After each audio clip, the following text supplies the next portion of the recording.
कल आपको बताया गया था कि 1-to-1 रिलेशन 3 तरीके से मैप किया जा सकता है। पहला तरीका था सेम प्राइमरी की वैल्यू मैपिंग, दूसरा तरीका था प्राइमरी की फॉरेन की मैपिंग, तीसरा तरीका था रिलेशन टेबल मैपिंग। देखेंगे उसे बाई डायरेक्शनल कैसे बनाया जा सकता है। करके देख लिया सबने? रिजॉर्ट है तो नेक्स्ट तो आना चाहिए। पिछली बार वो कहाँ से क्या आया था? एक प्रोजेक्ट हमने बनाया 1-to-1 नाम से, जार फाइल्स ऐड कर ली। अब पहले इसमें क्लासेस बना देते हैं। कल जो मैंने एग्जांपल लिया था उसी को मैं आगे बढ़ाऊंगा। ये होगी हमारी ओन्ड एंटिटी। जब रिलेशन यूनिडायरेक्शनल रहेगा तो आसान रहेगा पता लगाना, लेकिन जब बाई डायरेक्शनल होगा तो मैपिंग से पता चलेगा। हमने पहले इसे डिसाइड कर लिया कि ये हमारी ओन्ड एंटिटी रहने वाली है, इसी के हिसाब से हम मैपिंग करेंगे। ये हमारी ओनर एंटिटी होगी, यहाँ से रिलेशन बनता है। इसके बाद हमने हेड ऑफ स्टेट टाइप का एक डेटा मेंबर रख लिया। सेटर मेथड क्लास हमारी बन गई। अब हमें मैपिंग करनी है। मैपिंग 3 तरीके से की जा सकती है। स्ट्रैटेजी के बेस पे नाम रखेंगे। यहाँ पर पहले एक बार टेबल्स देख लेते हैं। पहले केस में हमारे टेबल का नाम है कंट्री, जिसमें 2 फील्ड हैं, आईडी एंड नेम। एक HOS नाम की टेबल है, इसमें है आईडी, नेम एंड टाइटल। इसे भी मैं एम्प्टी कर देता हूँ। टेबल का नाम कंट्री और HOS है। HOS में H स्मॉल है। 2 क्लास की मैपिंग हमें करनी है, ओनर और ओन्ड। जिस क्लास में जितने डेटा मेंबर होंगे उसके हिसाब से मैपिंग करनी होगी। अब ध्यान से देखिएगा, कल मैंने आपको बताया था कि ओनर की 3 जिम्मेदारी होंगी, ओन्ड की केवल 1 जिम्मेदारी होगी अगर बाई डायरेक्शनल रिलेशन बनता है तो यहाँ पर अगर मैं इस क्लास की मैपिंग की बात करूँ तो एक नॉर्मल क्लास की तरह इसकी मैपिंग होगी, कुछ भी इसमें एक्स्ट्रा नहीं होगा, क्योंकि इस साइड से रिलेशन कुछ है ही नहीं। लेकिन अगर मैं इस साइड से बात करूं तो इस साइड से इसकी मैपिंग अपने डेटा मेंबर्स के लिए भी होगी, साथ में इसके साथ इसका क्या रिलेशन है वो भी चीज़ बतानी पड़ेगी। बात समझ आ रही है? तो पहले नॉर्मल मैपिंग करते हैं हेड ऑफ स्टेट क्लास की, जिसका अभी कोई रिलेशन में इस साइड से कोई पार्टिसिपेशन नहीं है, यूनिडायरेक्शनल रिलेशन है। क्लास का नाम हेड ऑफ स्टेट, टेबल का नाम अलग है। अब आप यहाँ पर की बताएंगे, उसका यूनिक आइडेंटिफायर आईडी है, इंक्रीमेंट का यूज करके जनरेट होगा वो। एक फील्ड है टाइटल और दूसरा फील्ड है, अगर आप देखें तो इस क्लास की मैपिंग कंप्लीट हो गई, कुछ भी एक्स्ट्रा हमें नहीं करना पड़ा। आईडी, टाइटल, नेम, तीनों चीज के लिए मैपिंग हो गई। अब कंट्री की मैपिंग करनी है हमें। क्लास का नाम, टेबल का नाम भी कंट्री था, यूनिक आइडेंटिफायर। अब यहाँ पर हमें कुछ एक्स्ट्रा करना होगा, अभी थोड़ी देर बाद करेंगे। पहले रिलेशन बना लेते हैं। यहाँ तक अगर हम देखें तो आईडी और नेम 2 चीज़ आ गई। अब हमें इसकी बात करनी है, ये जो हेड ऑफ स्टेट है, हमें बताना है ये हेड ऑफ स्टेट क्या कोई नॉर्मल डेटा मेंबर है या कोई ऑब्जेक्ट है। अगर नॉर्मल डेटा मेंबर है तो प्रॉपर्टी से उसकी मैपिंग हो जाएगी। अगर ऑब्जेक्ट है तो उस ऑब्जेक्ट के साथ इसका क्या रिलेशन है वो हमें बताना होगा। जहाँ एक ऑब्जेक्ट है इसका मतलब 1 वाला रिलेशन है, अगर कहीं मैनी वाला रिलेशन होगा तो ऑब्जेक्ट की जगह कलेक्शन आ जाएगा। बात समझ आ रही है? हमें रिलेशन बताने के साथ साथ ये भी बताना होगा कि इस रिलेशन को हम कैसे मेंटेन करना चाहते हैं। कैस्केडिंग भी बतानी होगी। सबसे पहले कल मैंने आपको 4 XML एलिमेंट बताए थे। अब मैंने यहाँ पर यूज़ किया 1-to-1। इसका मतलब मैं क्या बताना चाहता हूँ? मैं बताना चाहता हूँ ये जो कंट्री क्लास है इसका 1-to-1 रिलेशन है किसी के साथ। किसके साथ? यहाँ जाएंगे, जो ये प्रॉपर्टी का नाम है वो बताएंगे। ये प्रॉपर्टी किस क्लास की है? हेड ऑफ स्टेट की आप ऑलरेडी मैपिंग दे चुके हैं। 3 रेस्पॉन्सिबिलिटी में से इसने कितनी रेस्पॉन्सिबिलिटी फुलफिल की? अभी इसने इसकी अपनी स्टेट कैसे सेव होगी वो बता दिया है। आईडी और नेम कहाँ सेव होगा?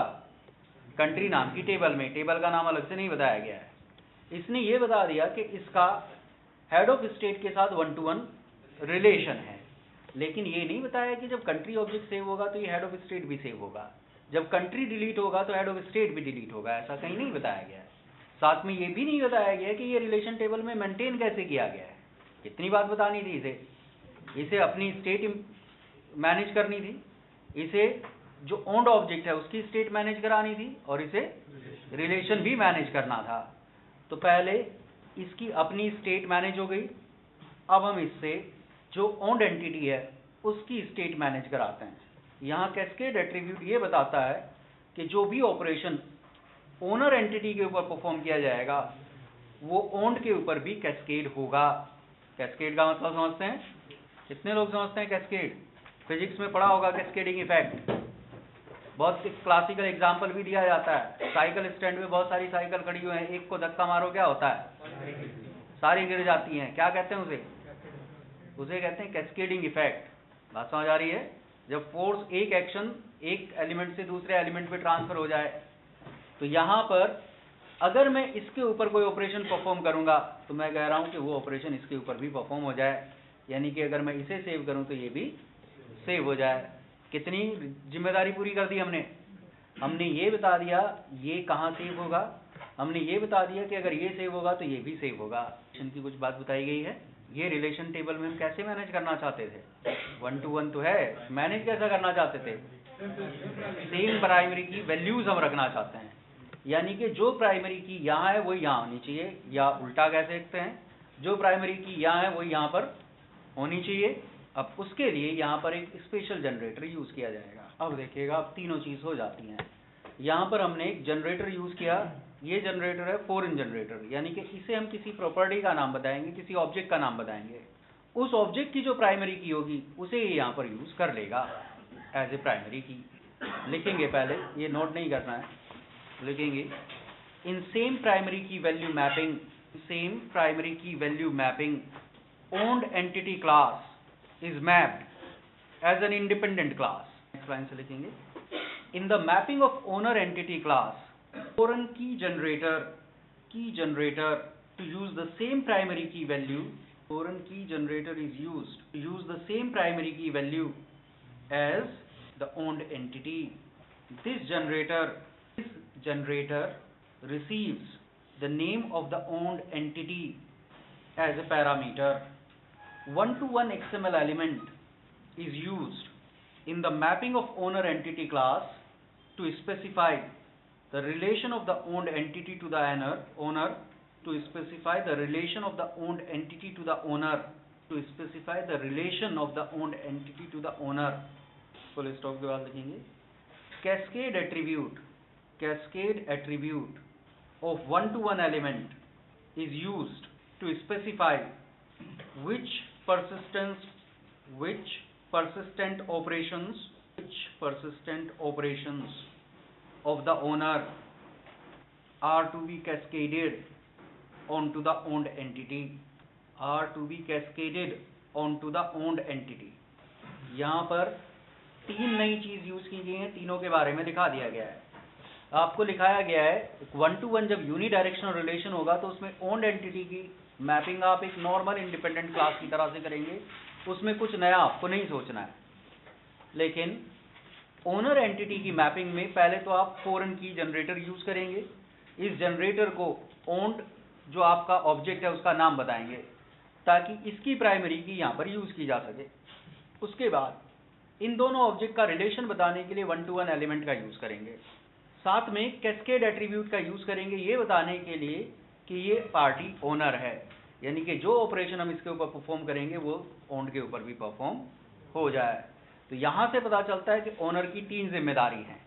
उसने पहले ये बताया कि उसकी अपनी स्टेट कैसे सेव होगी, फिर कैस्केड का यूज करके उसने ये बताया कि ओन्ड की स्टेट कैसे सेव होगी। यहाँ से इस क्लास के नाम से ये चीज मैपिंग देखी जाएगी और इसके अकॉर्डिंग उस टेबल में वो चीज सेव करा दी जाएगी। कैस्केड नहीं लगाएंगे तो ये काम नहीं होगा। उसके बाद उसने ये भी बताया कि ये दो चीज आपस में रिलेटेड कैसे हैं। रिलेशन उसने इसके थ्रू बनाया। इसका पर्पज है रिलेशन मेंटेन करना, इसका पर्पज है ओन्ड ऑब्जेक्ट की स्टेट सेव करना, और इस सारी चीज का पर्पज है इसकी अपनी स्टेट सेव करना। बात समझ आ रही है? अब हर जगह ओनर के साथ यही तीन चीज जुड़ी होंगी। उसे अपनी स्टेट सेव करानी होगी, उसे ओन्ड की स्टेट सेव करानी होगी, और उसे रिलेशन मैनेज करना होगा। ये इस प्रॉपर्टी का नाम है। आप इस क्लास की मैपिंग कर रहे हैं, इस क्लास में जो भी आप डेटा मेंबर का नाम रखेंगे वो यहाँ रखेंगे। ये मैपिंग किसके लिए हो रही है? कंट्री क्लास के लिए। तो कंट्री क्लास में पहला डेटा मेंबर आईडी था, दूसरा नेम था, तीसरा एचओएस था। आईडी और नेम नॉर्मल थे तो नॉर्मल उनकी मैपिंग हुई। वो एक ऑब्जेक्ट था तो उसकी अलग तरह से मैपिंग हुई। ऑल का मतलब अभी 1-to-1 रिलेशन है। अगर मैं कंट्री डिलीट करूंगा तो क्या हेड ऑफ स्टेट को रख दूंगा?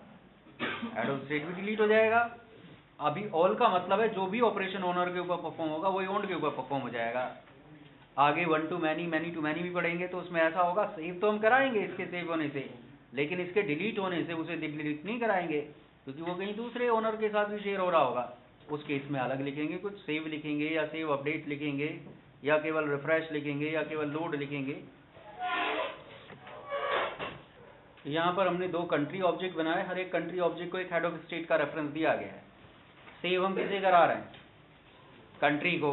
कैस्केडिंग हमने ऑल की हुई है, इसका मतलब कंट्री के सेव कराने से हेड ऑफ स्टेट अपने आप सेव हो जाएगा। First invalid mapping, class start class close, class start class close वगैरह ये मैप नहीं कर पाएगा। लाइन नंबर 19 में बता रहा है कुछ। Tribute name is required and must be specified for element type param. Name equal property, value equal HOS, ऐसे आएगा। वैल्यू डिफाइन तो हमने किया है, परम को क्लोज नहीं किया हुआ हमने। ये कुछ गड़बड़ है इसके सिंटैक्स में। एचओएस से हमने इंक्रीमेंट जनरेटर लगाया हुआ था, तो एचओएस के लिए उसने आईडी जनरेट करी, अब वही आईडी फिर कंट्री में यूज हुई होगी। अब ये देखने के लिए कि दोनों में सेम है कि नहीं है, देखते हैं एक बार। हमारे पास सेलेक्टर नाम का प्रोग्राम था, क्या आईडी है 1 2, क्या आईडी है, बात समझ आ रही है? नोट करेंगे। क्लासेस आपने कल नोट कर ली थी, कल एग्जाम्पल में हो गया, हो गया, हो गया। प्राइमरी की, फॉरेन की, mapping of 1 to 1 relation, mapping of 1 to 1 relation, 3 बात बताई थी ना आपको, एक अभी तक हमने करके देखा उसमें। इन पीकेएफ की मैपिंग, इन पीकेएफ के mapping owned entity class is mapped as an independent class. In PKF के mapping, owned entity class is mapped as an independent class. उस पर कोई फर्क नहीं पड़ेगा कौन सी स्ट्रैटेजी हम यूज कर रहे हैं, क्योंकि उस साइड से रिलेशन अभी कुछ है ही नहीं। तो तीनों केस में एक इंडिपेंडेंट क्लास की तरह से मैप होगी ओन्ड क्लास जो है। नेक्स्ट लाइन लिखेंगे, in the owner class mapping a normal key generator is used, a normal key generator is used, and 1 to 1 relation of the object, comma, mapping of this relation in the database, cascading of owner operations to owned, cascading of owner operations to owned, described with the help of many to one XML element with unique element set to true, with unique element set to true. Owner को ये बताना होता है owned का साथ उसके क्या relation है, ये बताना होता है वो रिलेशन डेटाबेस में कैसे मैनेज हो रहा है, साथ में उसे कैस्केडिंग भी बतानी होती है। इस वाली मैपिंग में हमने रिलेशन बताने के लिए 1 to 1 एलिमेंट का यूज किया, लेकिन वो रिलेशन डेटाबेस में कैसे मैप होगा उसके लिए हमने फॉरेन एलिमेंट की हेल्प ली। 2 अलग अलग चीज हैं। ये सिर्फ ये बताता है कि इन 2 ऑब्जेक्ट के बीच में 1 to 1 रिलेशन है। उसके बाद हमने ये बताया ओनर के कौन कौन से ऑपरेशन ओन्ड के ऊपर कैस्केड होंगे। इस एलिमेंट का वास्तव में 2 यूज हुए, इसने रिलेशन बताई, कैस्केडिंग बताई। तीसरे काम के लिए हमें एक दूसरे एलिमेंट की जरूरत पड़ी। अब की बार ये तीनों काम हम एक ही XML एलिमेंट से करेंगे।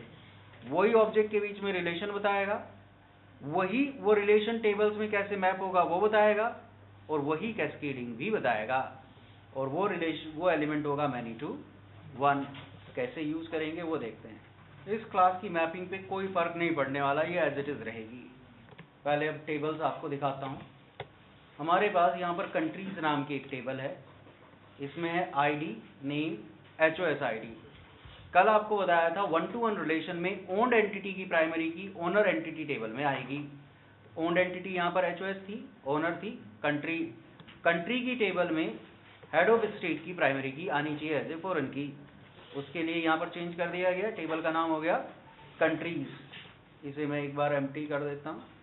हेड ऑफ स्टेट टेबल में कोई चेंज नहीं आएगा, उसमें पहले की तरह से 3 चीजें हैं। इसकी आईडी वहाँ जानी है, इसे भी मैं एम्प्टी कर देता हूँ। अब हमें कॉन्सेप्ट समझना है, कॉन्सेप्ट क्या है। हमारे पास 2 टेबल हैं, एक टेबल का नाम एचओएस है, दूसरी टेबल का नाम कंट्रीज है। मान के सबसे ये एचओएस टेबल है, इसमें आईडी है, टाइटल है। दूसरी टेबल हमारे पास एचओएस आईडी है। पहले स्टेट की बात करते हैं। ये मैपिंग करके हमने ये वाला फील्ड मैप कर दिया, इससे ये फील्ड मैपिंग कर दी, इसकी कहानी खत्म हो गई।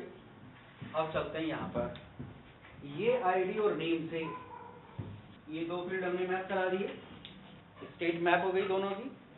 अब हमें ये बताना है कि जो HOS नाम की प्रॉपर्टी है कंट्री क्लास में, उसका कंट्री के ऑब्जेक्ट से क्या रिलेशन है, क्या रिलेशन होना चाहिए, 1 to 1। टैग हमने कौन सी यूज की है, 1:1। तो सबसे पहले रिलेशन सही करते हैं। इसके बाद एक एट्रीब्यूट होता है जिसका नाम है यूनिक, यूनिक को हमने किया ट्रू। अब हमने दो ऑब्जेक्ट के बीच में क्या रिलेशन है वो बता दिया, क्या रिलेशन है, 1 to 1। अब हमें ये बताना है कि ये रिलेशन मैप कैसे हो रहा है। अंतर समझ आया दोनों चीजों में क्या है? पहले हमने सिर्फ ये बताया कि दोनों ऑब्जेक्ट में रिलेशन क्या है, अब हमें ये भी बताना है कि वो रिलेशन टेबल में कैसे मैप होगा। पिछली बार ये काम करने के लिए हमने आईडी जनरेटर यूज किया था, अब की बार यही XML एलिमेंट हमें फैसिलिटी देता है। कल आपको जब ये एलिमेंट लिखाए गए थे तो इस एलिमेंट के साथ तीन चीजें लिखाई गई थी कि ये 1 to 1 और many to 1 दो तरह के तो रिलेशन रिप्रेजेंट करेगा ऑब्जेक्ट्स के बीच में। साथ में ये एक टेबल की प्राइमरी की को दूसरी टेबल में एज ए फॉरेन की लेके आएगा।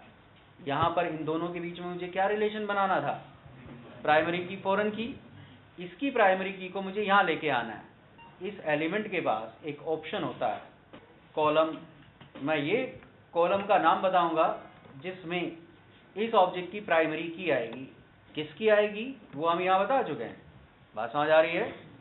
ये लिखने से हमने क्या किया, ये कॉलम फिल करा दिया, ये आईडी यहाँ पर आ जाएगी। अब सवाल आता है ये कैस्केड क्यों लिखा गया है? अगर मैं ये कैस्केड यहाँ से हटा दूं तो क्या होगा? आपको लग रहा होगा कि रिलेशन तो इससे बन गया कॉलम से, फिर ये कैस्केड क्या कर रहा है? अगर मैं कंट्री को सेव कराऊं, स्टेट सेव नहीं होगा। वो हेड ऑफ स्टेट किसकी वजह से सेव हो रहा था? क्योंकि हमने कैस्केडिंग लगा के रखी हुई थी। मैंने बताया था ओनर की कितनी जिम्मेदारी है? पहली जिम्मेदारी अपनी स्टेट सेव कराना, आईडी और नेम ये दो बात बता के वो अपनी स्टेट सेव करा लेता है। दूसरा ओन्ड एंटिटी की स्टेट सेव कराना, कैस्केड यूज करके हम ओन्ड एंटिटी की स्टेट सेव करवा दे रहे हैं, उसकी मैपिंग अलग है, उस मैपिंग का यूज करके ही वो सेव होगी, मैपिंग अलग बतानी पड़ेगी। तीसरा ये वाली चीज से हम रिलेशन मैनेज कर पा रहे हैं, बात समझ आ गई? पिछली बार भी ये तीन काम हुए थे, अभी भी तीन काम हुए। पिछली बार दो एलिमेंट से काम हुए थे, एक ने दो काम किए, एक ने एक काम किया। अब की बार एक ने ही तीनों काम कर दिए, बात समझ आ रही है? अब की बार ID can not be null, वो जनरेटर की समस्या थी। जो आइडेंटिटी जनरेटर है वो डेटाबेस लेवल पे आईडी जनरेट करता है, वो आईडी हमें दूसरी साइड में भेजनी थी। यहाँ देखिएगा कंट्रीज और HOS दोनों से आईडी फैच हुई, HOS कंट्रीज में देखिएगा HOS आईडी है, बात समझ आ रही है? देखते हैं एक बार, यहाँ हमने दोनों टेबल एम्प्टी की थी, उसकी वजह से प्राइमरी की आपको लग सकता है कि सेम है, लेकिन वो अलग अलग होंगी। पहले HOS की बात करते हैं। यहाँ पर आईडी है 1 2, अब टेबल बिल्कुल नई सिरे से हमने स्टार्ट की इसलिए वो 1 2 आई है। अब की बार इसकी अपनी आईडी 1 2 है, ये इसकी फॉरेन कीज हैं, दूसरी टेबल में 1 2 आईडी थी। अब वहाँ अगर 3 4 होगी तो यहाँ 3 4 आएगा, यहाँ 1 2 ही रहेगा, बात समझ आ रही है? नोट कर सकते हैं।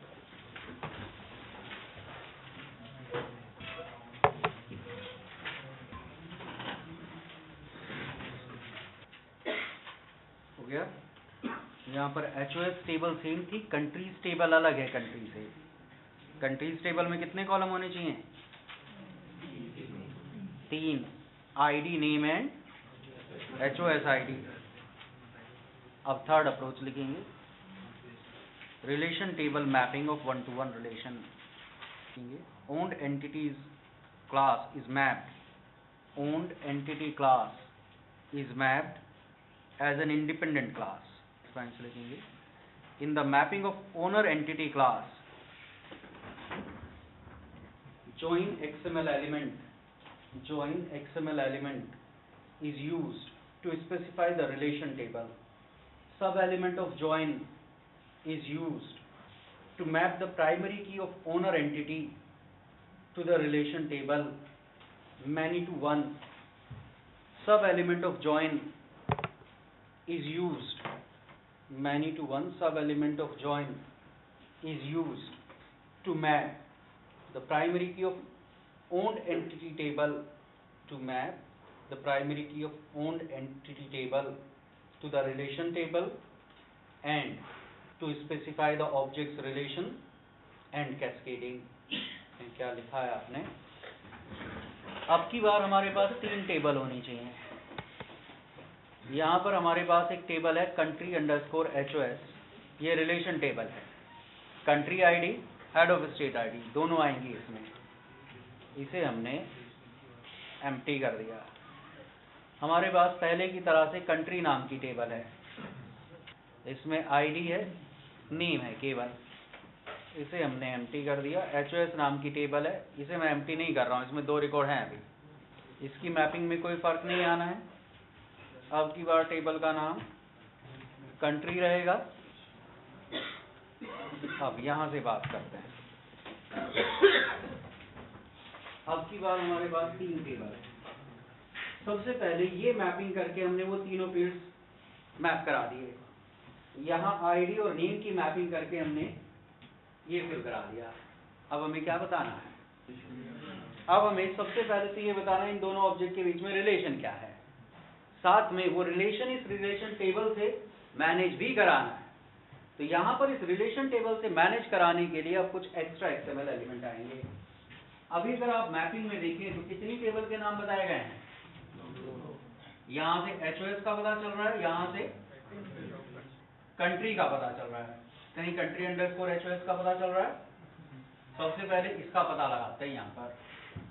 अब हम यहाँ पर लिखेंगे जॉइन, इसमें जो आपकी रिलेशन टेबल है उसका नाम बताएंगे, कंट्री अंडरस्कोर HOS. इससे ये पता चलेगा हाइबरनेट को कि जो आप रिलेशन है वो एक टेबल से मैनेज करना चाहते हैं. टेबल का नाम पता चल गया. अब इस टेबल में कंट्री की आईडी इस कॉलम में जानी चाहिए. उसके लिए अब हम यहाँ पर लिखेंगे कॉलम इक्वल कंट्री आईडी. इससे ये वाला रिलेशन बन जाएगा. अब क्या होना चाहिए? ये जो आईडी है यहाँ आनी चाहिए. इसके लिए हमने मैनी टू वन का यूज किया पहले की तरह से. मैनी टू वन एक टेबल की प्राइमरी की को दूसरी टेबल में ऐसे फॉरेन की लाता था. हमने कॉलम का नाम क्या बताया है? HOS ID. अब ये पिछली बार ये मैनी टू वन जो था वो सब एलिमेंट था क्लास का. तो ये जो कॉलम था ये किस टेबल में ढूंढा जाना था? कंट्रीज में जो टेबल यहाँ लिखी गई थी. अब की बार ये सब एलिमेंट किसका है? जॉइन का. इसका मतलब अब की बार ये कॉलम कहाँ ढूंढा जाएगा? कंट्री अंडरस्कोर HOS टेबल में. और ये कॉलम किस क्लास का होगा? HOS का. बात समझ आ रही है? तो ये यहाँ से मैनी टू वन से ये कॉलम फिल हो गया. अब मैनी टू वन ने ये कॉलम ही केवल फिल नहीं किया, अब इसने बाकी के बचे हुए काम भी कर दिए. इसने ये भी बता दिया यूनिक के साथ कि इस ऑब्जेक्ट का इसके साथ रिलेशन क्या है, साथ में इसने कैस्केडिंग भी बता दी. सारे काम हो गए हमारे. अब देखते हैं. अब की बार देखिएगा HOS country country underscore HOS country underscore HOS में ये 2 रिकॉर्ड मैंने पहले एज इट इज छोड़ दिए थे ताकि आईडी बदल जाए. अब की बार यहाँ जो नए रिकॉर्ड इंसर्ट हुए उनकी आईडी क्या है? 3-4. कंट्री में देखते हैं कंट्री की आईडी क्या होगी. अब कंट्री अंडरस्कोर HOS में देखते हैं कौन सी आईडी किसके साथ जुड़ेगी. 1 के साथ, 3, 2 के साथ. बात समझ आई? कुछ नोट कर सकते हैं. किस XML एलिमेंट से क्या हुआ वो मैंने एक डायग्राम के थ्रू आपको समझाया है. तो वाली चीज में कोई चेंज नहीं आया, वो एज इट इज है. जब बाई डायरेक्शनल बनाएंगे तब उस साइड में चेंज होगा, फिर नीचे वाली साइड में कोई चेंज नहीं होगा. कंट्री की आईडी हैं जी? पता कैसे चल रहा है कि कंट्री की आईडी में आ रही है? आपको क्या संदेह है? मैंने आपको तीनों टेबल दिखाई. हाँ, कंट्री में आईडी क्या थी? 1-2 आईडी थी. अभी दोबारा दिखाऊंगा. HOS में आईडी थी 1 2 3 4. 1 2 पुराने जो 2 रिकॉर्ड थे उनकी, और 3 4 जो इस बार हमने रिकॉर्ड इंसर्ट किए थे उसकी. और जो कंट्री अंडरस्कोर HOS है जहां से आपका सवाल है उसमें 1 के आगे क्या लिखा हुआ था? 3. 1 के ऊपर टाइटल क्या था? Country ID. और 3 के ऊपर क्या टाइटल था? समझ आ रहा है कुछ? आपको यहाँ साफ साफ बताया गया है। इससे आप रिलेशन टेबल का नाम बताएंगे, इससे आप ओनर की प्राइमरी की किस कॉलम में जाएगी वो बताएंगे, इससे आप ओन्ड की प्राइमरी की किस कॉलम में जाएंगे वो बताएंगे। पहले तो आपको लिखाया गया वो बात, फिर आपको वो बात दिखाई गई, फिर क्या संदेह है बताओ? हाँ, आ गया समझ में? एक बार दोबारा देख लो। क्या आईडी है कंट्री में? 1 और 2, कंट्री टेबल की बात हो रही है, ठीक है। अब HOS में देखो कितनी आईडी हैं? 1 2 3 4। ये 2 पुराने रिकॉर्ड हैं, ये कहीं मैप नहीं हुए। इस बार ये 2 रिकॉर्ड इंसर्ट हुए तो मैप ये हुए होंगे। यहाँ पर देखते हैं, ये कंट्री आईडी, ये HOS आईडी, ये कंट्री आईडी। समझ आ रहा है? हो गया इतना? अभी तक ये रिलेशन यूनिडायरेक्शनल था। यूनिडायरेक्शनल रिलेशन 1 to 1 तीनों तरीके से मैंने मैप करके आपको बता दिया। अगर सेम प्राइमरी की वैल्यू पे मैप करना है तो फॉरेन XML एलिमेंट का यूज करेंगे, प्राइमरी की फॉरेन की पे मैप करना है तो मैनी टू 1 का यूज करेंगे, और रिलेशन टेबल पे मैप करना है तो जॉइन के साथ मैनी टू 1 यूज करेंगे। अब इसे अगर हमें बाई डायरेक्शनल बनाना है तो फिर 3 अप्रोच होंगी, इनकी उल्टी। Steps required to make 1 to 1 unidirectional relation, to make a 1 to 1 unidirectional relation bidirectional. A property of type owner is added to the owned entity class. A property of type owner is added to the owned entity class and getter and setter methods are defined for it. पहले ये चीज देखते हैं, फिर आगे की बात करेंगे। अगर आप अपनी क्लासेस को देखें, कंट्री को देख के पता चलता है कि कंट्री से हम हेड ऑफ स्टेट पता लगा सकते हैं, लेकिन क्या हेड ऑफ स्टेट से हम कंट्री का पता लगा सकते हैं? सबसे पहला काम है, अब यहाँ पर कंट्री टाइप की एक प्रॉपर्टी रखेंगे आप, इसके लिए गेटर एंड सेटर मेथड भी डिफाइन करेंगे। इससे पहले तक आपका काम ओनर और ओनर ओन्ड में बड़ा आसान था। कंट्री ओनर था, हेड ऑफ स्टेट ओन्ड था। अब दोनों के पास एक दूसरे का रेफरेंस है। अब आप किसी को भी ओनर बना सकते हैं, जिसकी मैपिंग में आप कैस्केड लिखेंगे वो ओनर बन जाएगा। अब आपको डिसाइड करना होगा। पहले क्लास से पता चल रहा था ओनर कौन है, ओन्ड कौन है, अब मैपिंग से पता चलेगा। बात समझ आ रही है? सेकंड अब लिखेंगे, in the mapping of owned entity class, in the mapping of owned entity class provide additional mapping for the added property of owner type, added property of owner type. Next line से लिखेंगे, this mapping differs on the basis of the approach of mapping used. 1 to 1 relation कितने तरीके से map किया जा सकता है? 3 तरीके से। तो अब यहाँ पर भी 3 अलग अलग तरीके होंगे। पहला स्टेप कॉमन था, जो हम क्लास में काम कर रहे हैं उसका मैपिंग से कोई लेना देना नहीं है, सिर्फ यहाँ आके हमने एक डेटा मेंबर ऐड कर दिया एंड देन उसके लिए गेटर सेटर मेथड डिफाइन कर दिए। अब यहाँ पर चलते हैं, पहले हमने अभी रिलेशन टेबल मैपिंग किया हुआ है। अब अगर हम देखें, ये जो मैपिंग है ये केवल सेव करने के लिए नहीं होती, जब हम ऑब्जेक्ट फैच करेंगे तो भी यही मैपिंग यूज होगी। तो अब हमें दोनों साइड में जितने भी डेटा मेंबर्स हैं उन सब के लिए मैपिंग करनी होगी। अब अगर अभी तक आप देखें, कंट्री साइड में कितने डेटा मेंबर थे? ID, name and head of state. तो आपने तीनों के अकॉर्डिंग यहाँ मैपिंग दी हुई थी। ये आईडी की मैपिंग, ये नेम की मैपिंग और ये HOS की मैपिंग। वही कॉन्सेप्ट अगर आप लगाएं, हेड ऑफ स्टेट में कितने डेटा मेंबर हैं? 4, ID, title, name and country. Country एक नॉर्मल प्रॉपर्टी नहीं है, वो एक ऑब्जेक्ट है।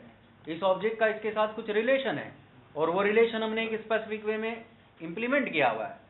उस सारी चीज को ध्यान में रखते हुए अब हमें यहाँ पर बताना पड़ेगा, हमने यहाँ पर कितनी चीज की मैपिंग दी हुई है? आईडी की, टाइटल की और नेम की। अब हमें क्या बताना पड़ेगा? कंट्री। अगर देखा जाए तो कंट्री का इसके साथ रिलेशन 1 to 1 है। हमारे पास एक XML एलिमेंट है 1 to 1 जिसमें हम ये बता दें इसका रिलेशन ये है, लेकिन उससे कभी वो लोड नहीं हो पाएगा। अगर मैं चाहूँ कि हेड ऑफ स्टेट लोड करूँ, उससे कंट्री लोड हो जाए। अब जैसी मैपिंग मैंने इस साइड में दी है, बिल्कुल वैसी मैपिंग मुझे यहाँ देनी पड़ेगी। अब मुझे यहाँ पर लिखना पड़ेगा join table equal country underscore HOS। अब ये मैपिंग इस क्लास को ध्यान में रख के दी जाएगी। पिछली बार बताया था इस क्लास में मैपिंग कर रहे हैं, यानी कि यहाँ ओनर टर्म मैंने यूज की थी, ओनर की प्राइमरी की का यूज करके जाएगी, और जो दूसरी रिलेटेड एंटिटी है उसकी प्राइमरी की मैनी टू वन का यूज करके जाएगी। ये जो बात बताई जा रही थी उस समय ओनर कौन था? कंट्री, इस एलिमेंट का। अब इस एलिमेंट का ओनर कौन है? Head of state. तो अब ये वाली चीज किसके थ्रू जानी चाहिए? की के थ्रू। इसके लिए चीज अलग है। तो यहां पर अब आप लिखेंगे column equal HOS ID। Related entity कौन है? कंट्री। कंट्री की आईडी कहां जानी चाहिए? इसमें मैनी टू वन के थ्रू आएगी। यहां पर अगर मैं सिंपल इतनी मैपिंग लिखूं तो बहुत गड़बड़ हो जाएगी। क्या गड़बड़ होगी बताइए? अब यहां पर साइक्लिक डिपेंडेंसी आ गई है। जिस तरह से अभी मैंने मैपिंग दी है गलत मैपिंग है। क्या गलत है वो समझते हैं। अगर हम अपने सेवर वाले प्रोग्राम को देखें तो हम उसमें कौन सा ऑब्जेक्ट सेव करा रहे हैं? कंट्री। कंट्री ऑब्जेक्ट सेव कराने के लिए हाइबरनेट ये मैपिंग देखेगा, उसे पता चलेगा कि कंट्री ऑब्जेक्ट सेव कराने के लिए जो रिलेटेड एंटिटी है पहले वो सेव करानी है। क्योंकि कैस्केड हमने क्या किया हुआ है? ऑल किया हुआ है। तो वो पहले क्या सेव कराने जाएगा? Head of state. अब पता चला हेड ऑफ स्टेट के बाद भी एक ऑब्जेक्ट है। कौन सा ऑब्जेक्ट है? कंट्री। और इसमें भी हमने क्या लिखा हुआ है? कैस्केड। यानी कि हेड ऑफ स्टेट कब सेव होगा? जब कंट्री सेव होगा। और कंट्री कब सेव होगा? कोई सा सेव हो पाएगा कभी? ये है साइक्लिक डिपेंडेंसी। कैस्केड केवल कहाँ लिखेंगे? ओनर वाली साइड में। तो यहां से सबसे पहले आपको कैस्केड हटाना होगा। दूसरी चीज अभी भी इसमें गलती है। यहां पर अगर आप देखें तो मैंने एक बहुत छोटा सा डमी प्रोग्राम बनाया जिसमें मैं केवल कंट्री को सेव कर रहा हूं। जब आप कोई प्रोजेक्ट बनाएंगे, मान लीजिए मेरे पास कोई वेब बेस्ड इंटरफेस है इसका, उसमें मैं केवल कंट्री को सेव कर सकता हूं, मैं केवल हेड ऑफ स्टेट को सेव कर सकता हूं, और मैं केवल हेड ऑफ स्टेट सेव करते समय कंट्री सेलेक्ट कर सकता हूं, या कंट्री इंसर्ट करते समय हेड ऑफ स्टेट सेलेक्ट कर सकता हूं उसी समय, ताकि दोनों को एक साथ सेव कराया जा सके। बहुत सारी पॉसिबिलिटीज हो सकती हैं। अगर मैं यहां से देखूं, केवल अगर मैं हेड ऑफ स्टेट को सेव कर रहा हूं तो बताइए क्या क्या होगा? हेड ऑफ स्टेट को सेव कराने का मतलब है यहां से एक रिकॉर्ड यहां आएगा, आईडी की वजह से ये चीज आ जाएगी, टाइटल की वजह से ये चीज आ जाएगी, नेम की वजह से ये चीज आएगी। क्या इसे सेव करने से इस टेबल में कोई रिकॉर्ड इंसर्ट होगा? नहीं होगा, क्योंकि हमने यहां से कैस्केड हटा दिया है। क्या इसे इंसर्ट करने की वजह से यहां पर कोई रिकॉर्ड सेव होगा? नहीं, यहां पर लिखा हुआ है, हमने लिखा हुआ है ज्वाइन। ज्वाइन में बताया हुआ है कि जब ये सेव करना है तो रिलेशन भी मैनेज करना है, यानी कि हेड ऑफ स्टेट की आईडी यहाँ आएगी। कंट्री तो अभी है नहीं, तो यहाँ पर वो क्या डाल देगा? फिर दिक्कत कब होगी? हाइबरनेट में सबसे ज्यादा समस्या जब रिलेशन बाई डायरेक्शनल होते हैं तो उसमें होता है। मान लीजिए ये मेरे पास एक रिकॉर्ड है, कंट्री आईडी है 1, मैपिंग ऐसे ही मैंने करके रखी हुई है। मैंने ऑब्जेक्ट को सेव कराया कंट्री वाले एंड से। कंट्री वाले एंड पे अगर आप देखें, इस मैपिंग की वजह से ये दो चीज आ जाएंगी, कैस्केड की वजह से यहाँ पर ये रिकॉर्ड इंसर्ट हो जाएगा, और ज्वाइन और मैनी टू वन की वजह से यहाँ पर दो एंट्री आ जाएंगी। बात समझ आ रही है? इसने अपनी स्टेट भी सेव कराई, रिलेटेड एंटिटी की स्टेट भी सेव कराई, और रिलेशन भी मैनेज कराया। अब थोड़े समय बाद मान लीजिए मुझे हेड ऑफ स्टेट बदलना है, इलेक्शन हुए, प्रेसिडेंट आ गए, नया प्रेसिडेंट आ गया, की थोड़ी बदलेंगे उसकी। क्या करेंगे? अपडेट क्वेरी चलाएंगे।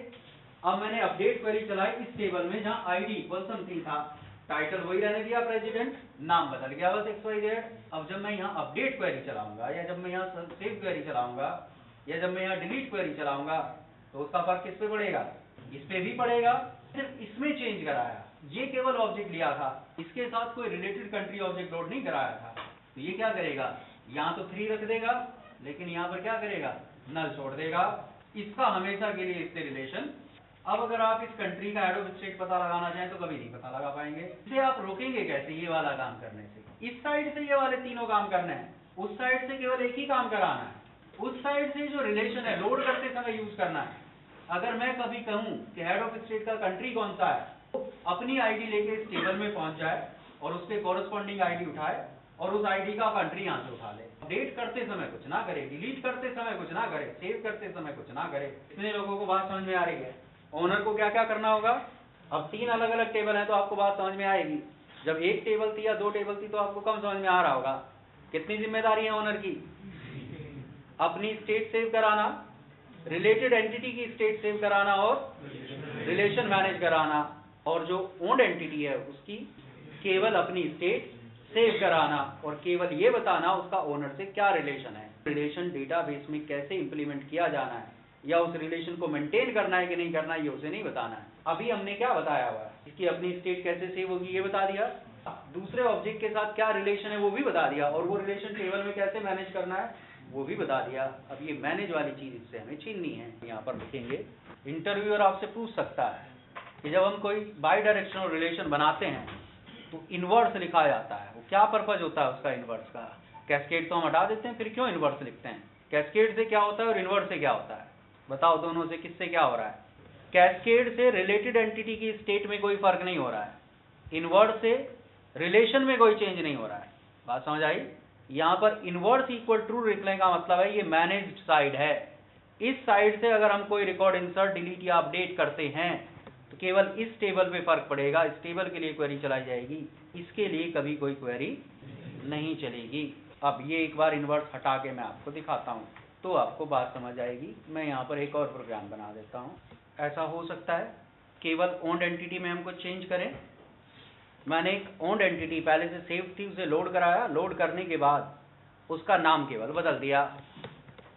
अब देखिएगा कितनी क्वेरी चलेंगी। यहाँ पर इसने करा update HOS set title equal this, name equal this, फिर ID इक्वल नाम XYZ हो गया है,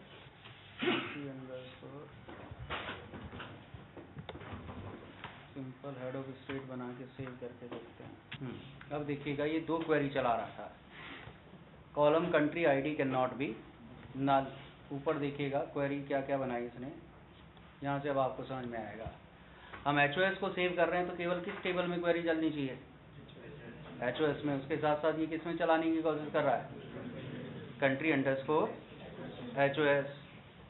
अब अगर मैं इनवर्स लगा के चलाऊंगी ये काम, अभी इनवर्स नहीं लगा हुआ था, अब यहाँ पर हम लगा देते हैं इनवर्स इक्वल ट्रू।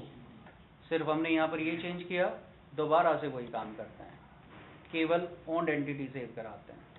केवल किसमें इंसर्ट हुआ? रिलेशन टेबल तक पहुँचने की इसने कोशिश की। अब आप सेलेक्टर पे चलिएगा, यहाँ पर एक नया रिकॉर्ड आ चुका है। अब आप इंडिविजुअली उसे ऐड कर सकते हैं बिना रिलेशन पे कोई फर्क किए हुए। बात समझ आ रही है? तो लिखेंगे पहले ये वाली चीज़, यहाँ पर ये चेंज आया है, पहले लिखेंगे फिर बताएंगे यहाँ इनवर्स क्यों लिखा गया और कैस्केड क्यों हटाया गया है। हो गया? केवल ओन्ड एंटिटी की मैपिंग में चेंज आया, ओनर की मैपिंग जैसी पहले थी वो एज इट इज है, उसमें कोई चेंज नहीं है। हो गया? अब यहाँ पर कुछ नोट लिखेंगे। फर्स्ट लिखेंगे inverse attribute with value true in join element represents that it is the managed side of the relation, represents that it is the managed side of the relation, which means that when entity containing the join element is saved, updated or deleted, no query will be executed for the relation table. एक party managed होगी, दूसरी party manager होगी। ओनेज जो owner है वो manager वाली party है, जो ओन्ड एंटिटी है वो मैनेज्ड पार्टी है। यहाँ पर इनवर्स ये बताता है कि ये मैनेज्ड पार्टी है, मतलब ये रिलेशन दूसरी साइड से मैनेज हो रहा है। इनवर्स का मतलब होता है उल्टा, यानी कि ये रिलेशन की उल्टी साइड है। समझ आ रही है बात? अब यहाँ पर हमने कैस्केड भी नहीं लिखा है। सेकंड नोट लिखेंगे, cascade attribute is not used in the mapping of owner property, हाँ जी, in the mapping of owner property in the owned entity class. In the owned entity class, किस क्लास में मैपिंग कर रहे हैं? ओन्ड। मैपिंग किसके लिए कर रहे हैं? ओनर प्रॉपर्टी के लिए। कंट्री प्रॉपर्टी के लिए मैपिंग की जा रही है, तो यहाँ कैस्केड नहीं लिखा जाएगा। अब क्यों नहीं लिखा जाएगा? ऐसा करने से क्या होगा? ऐसा करने से हम कह रहे हैं कि जब ओन्ड एंटिटी सेव होगी, अपडेट होगी या डिलीट होगी, तो ओनर की टेबल में कोई चेंज नहीं आना है। कितनी टेबल थी यहाँ पर? 3। इसका मतलब है जब मैं सेव करूं, डिलीट करूं या अपडेट करूं तो एचओएस में केवल क्वेरी चलाओ। अगर इन्वर्स हटा दूं तो इसका मतलब होगा एचओएस में क्वेरी चलाओ, साथ में रिलेशन टेबल में क्वेरी चलाओ, और यहाँ कैस्केड भी लिख दूं तो साथ में ओनर की टेबल में भी क्वेरी चलाओ। यहाँ कैस्केड हटा के ओनर वाली क्वेरी बंद कर दी, या इन्वर्स लगा के रिलेशन टेबल वाली क्वेरी बंद कर दी, केवल इसकी क्वेरी बची। अब आप इसे directly independently insert delete update कर सकते हैं। ये रिलेशन पे कोई फर्क नहीं डालेगा, ना ही मैनेज्ड एंटिटी पे कोई फर्क डालेगा। बात समझ आ रही है? पूरा सेंटेंस एक बार बता दीजिए क्या लिखा था। Because when owned entity updated और deleted, no query is to be executed for the owner entity class table, for the owner entity class table। बात समझ आई? अब मुझे ये प्रूव करना है कि ये रिलेशन बाई डायरेक्शनल, हमने मैपिंग तो कर दी, अब ये कैसे प्रूव होगा कि ये रिलेशन बाई डायरेक्शनल है? अगर हम कंट्री से हेड ऑफ स्टेट और हेड ऑफ स्टेट से कंट्री को फैच कर लें, इसका मतलब रिलेशन कैसा है? एक छोटा सा प्रोग्राम बना लेते हैं। यहाँ पर देखिएगा, पहले हमने हेड ऑफ स्टेट आईडी ली, आईडी का यूज करके एक head of state object load कराया, उसकी डिटेल प्रिंट कराई, हेड ऑफ स्टेट से कंट्री का रेफरेंस लिया, कंट्री के डिटेल प्रिंट कराई। एक डायरेक्शन कंप्लीट हो गई, हेड ऑफ स्टेट से कंट्री फैच कर लिया। उसके बाद हमने कहा कि अब आप कंट्री की आईडी हमें दें। उससे हमने कंट्री ऑब्जेक्ट लोड कराया, कंट्री का नाम प्रिंट कराया, कंट्री से हेड ऑफ स्टेट लिया, देन हेड ऑफ स्टेट की डिटेल प्रिंट कराई। अगर हम कंट्री से हेड ऑफ स्टेट और हेड ऑफ स्टेट से कंट्री फैच कर सकते हैं, इसका मतलब रिलेशन कैसा है? देखते हैं। एच ऑफ आईडी हमने बताई 4, इसने बताया ये क्वीन है एलिजाबेथ 2, यूके इसकी कंट्री है। अब हमने कहा कि कंट्री आईडी बताओ, हमने बताया 1, इसने बताया इंडिया है, प्रेसिडेंट XYZ है head of state. Head of state से कंट्री फैच हो गई और कंट्री से हेड ऑफ स्टेट फैच हो गया। कर सकते हैं अगर नोट करना चाहें तो। रिकॉर्ड जाएगा तो ही हमें इन्वर्स लगाना है। जब हमने अपडेट करा था तो चल गया था, हमने ऑब्जेक्ट लोड करके अपडेट किया था, उसके साथ रिलेटेड कंट्री था, पहले से रिकॉर्ड था उसमें, इसलिए उसने चेंज नहीं किया उसमें। आपको हमेशा इन्वर्स लगाना है जब बाई डायरेक्शनल बनाएंगे ऑन साइड में, जॉइंट टेबल के केस में। हो गया? यहाँ तक आपको ये पता चल गया रिलेशन टेबल का यूज करके बाई डायरेक्शनल कैसे बनाएंगे। अब बात आती है प्राइमरी की फॉरेन की के केस में कैसे बनाएंगे।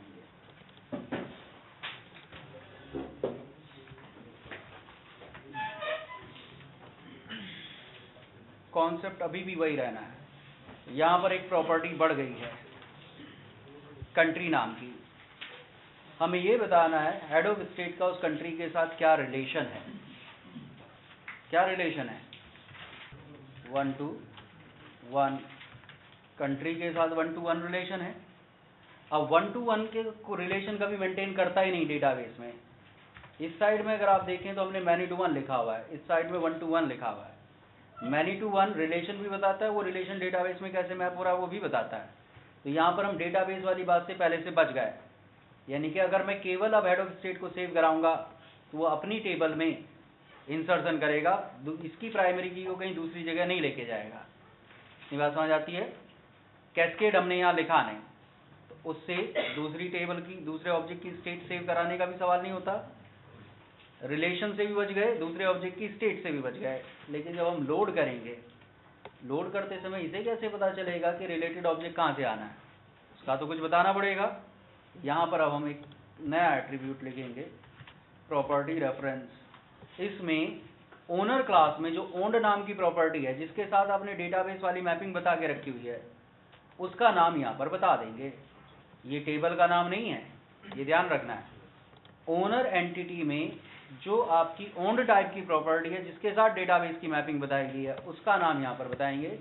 इसका मतलब आप हाइबरनेट को कह रहे हैं कंट्री का हेड ऑफ स्टेट के साथ 1 to 1 रिलेशन है, और अगर आप ये जानना चाहते हैं कि ये रिलेशन टेबल में कैसे मेंटेन हो रहा है, कंट्री क्लास में जाके HOS प्रॉपर्टी देखिए, आपको पता चल जाएगा कि हमने वो कैसे इम्प्लीमेंट किया हुआ है। बात समझ आई? इसमें इन्वर्स और कैस्केड जैसी किसी चीज़ का कोई पंगा नहीं है। करके देखते हैं एक बार। मैं टेबल्स को एम्प्टी करा देता हूँ। यहाँ पर कंट्रीज़ को हमने एम्प्टी किया, HOS कंट्रीज़ में रिकॉर्ड सेव हो गए। इसने बताया ये हेड ऑफ स्टेट है, कंट्री ये है। अब कंट्री आईडी बताइए। हमने दोनों टेबल एम्प्टी कर दी थी, इसलिए दोनों में 1212 की जनरेट हुई होंगी। इसने बताया कंट्री यूके है, हेड ऑफ स्टेट। समझ आई?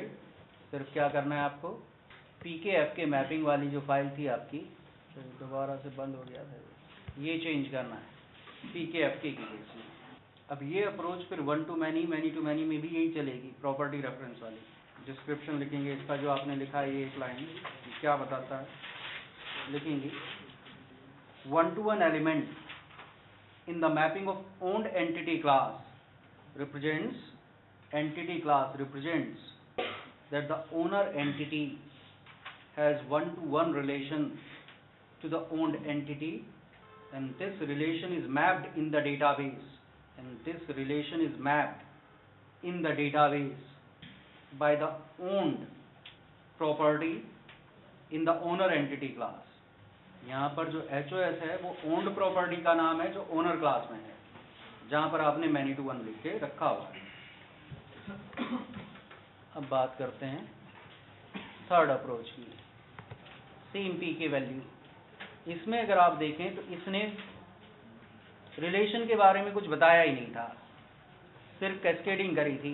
यही एलिमेंट उठा के एज इट इज यहाँ रख दिया जाएगा, यहाँ लिख दिया जाएगा कंट्री। कैस्केड वगैरह बताने की कोई ज़रूरत नहीं है, क्योंकि कैस्केड इस साइड में होगा नहीं, कैस्केड हमेशा ओनर में होगा। रिलेशन इसने नहीं बताया, ना रिलेशन इसने बताया। रिलेशन की जिम्मेदारी किसकी है यहाँ पर, फॉरेन जनरेटर की। सिर्फ इतना लिखेंगे आपका काम हो जाएगा। दोनों साइड में केवल रिलेशन बताया गया, एक में रिलेशन के साथ साथ कैस्केडिंग बताएंगे। ये केवल एक लाइन हो गया। अब एक बार देखते हैं,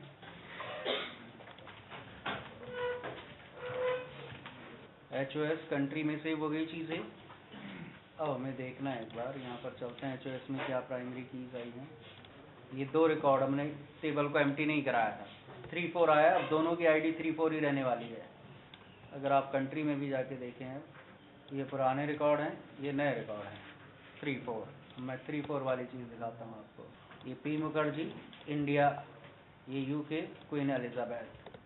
हेड ऑफ स्टेट से कंट्री, कंट्री से हेड ऑफ स्टेट। बात समझ आई? एक रिलेशन हमारा कंप्लीट हो गया 1-to-1। 3 तरीके से पहले यूनिडायरेक्शनल बना के दिखाया, फिर तीनों तरीके में उसे बाई डायरेक्शनल बनाने में क्या करना होगा वो आपको बताया गया। अब अपनी तरफ से, जैसे मैंने यहाँ कंट्री और हेड ऑफ स्टेट 2 क्लास ली, अपनी तरफ से कोई क्लास लीजिए 2 इस तरह की, उनके बीच में 1-to-1 रिलेशन बनाइए। तीनों अप्रोच के लिए खुद टेबल आइडेंटिफाई करिए क्या टेबल्स होंगी, एंड खुद मैपिंग करिए, तो आप सीखेंगे। नेक्स्ट क्लास में हम पहले पढ़ेंगे कलेक्शन मैपिंग। 1-to-many हो, मैनी टू मैनी हो, या मैनी टू वन हो, तीनों में कलेक्शंस यूज होंगे। जब तक हमें कलेक्शन मैपिंग नहीं आएगी तब तक हम बाकी की मैपिंग नहीं कर सकते। नेक्स्ट 2 क्लास आगे की सबसे इंपॉर्टेंट क्लास होने वाली है। अब वो समझ में आ गई तो समझ लीजिए I-1 आ गया, नहीं तो फिर बेकार है कहानी। पढ़ के आएंगे कलेक्शन मैपिंग, तब कुछ समझ में आएगा।